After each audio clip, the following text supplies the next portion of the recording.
嗱5咧，呢個大家都知道5黃呢個數字係大空星嚟㗎啦，係咪？係仲勁多個添，2個，咁你諗下，我識解啦咁。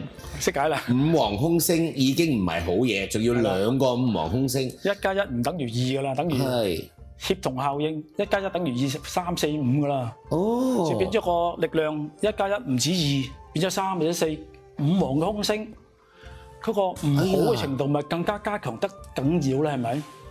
哎呀，我唔係講笑喎，我突然間要打俾我一個朋友，係一個娛樂圈中朋友，佢病咗好多年啦。哇！佢個電話 number 就係尾數係4個5字。哇！我突然間真係望一望，我真係要打俾佢。喂，嗱換咗佢啦。同埋你都病咗咁耐啦，4個5字真係唔得。4個5字個協同效應係仲強喎。